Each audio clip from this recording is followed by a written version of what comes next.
An Israeli minister has hinted at the possibility of annexing parts of Gaza to pressure Hamas into accepting a ceasefire. According to Reuters, Zeev Elkan, a member of Israel's security cabinet, made the remarks just a day after the United Kingdom announced that it would recognize a Palestinian state in September if Israel fails to take steps to relieve suffering in Gaza and agree to a ceasefire. Elkan accused Hamas of prolonging ceasefire negotiations to secure concessions from Israel. Speaking to Israel's public broadcaster Kan, he said Israel might issue an ultimatum to Hamas before further expanding its military operations. In the United States, Democratic Senator Bernie Sanders has announced that he will force votes in the Senate to block the sale of weapons to Israel. In a post on X, Sanders wrote, "The time is long overdue for Congress to stop funding Israel's illegal and horrific war against the Palestinian people. The U.S. must not support a government which is starving children."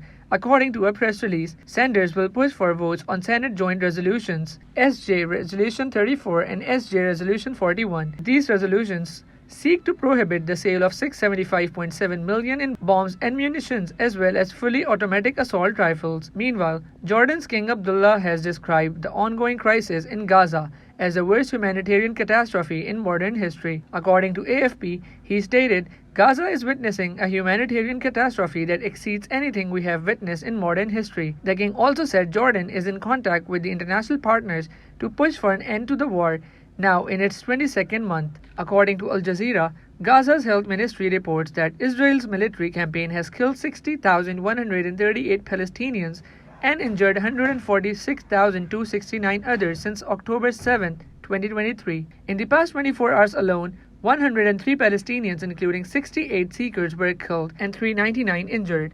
The ministry also reported that since May 27th, when Israel introduced a new aid distribution mechanism, 1,239 aid seekers have been killed and over 8,152 injured. One additional body was recovered from the rubble of earlier attacks. In another development, the co-founder of the pro-Palestinian campaign group Palestine Action has won the right to challenge the UK government's decision to ban the group under anti-terrorism laws. Reuters report that Huda Amouri asked London's High Court to allow a full legal review of the decision. Judge Martin Chamberlain granted permission for judicial review, stating that her case that the proscription violates freedom of expression was reasonably arguable.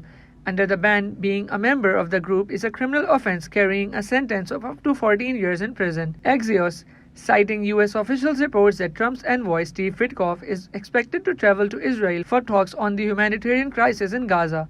Meanwhile, the Euromed Human Rights Monitor has reported an unprecedented surge in deaths among Gaza's elderly. France and 14 other Western nations have called on countries worldwide to move toward recognizing a Palestinian state, according to France's top diplomat.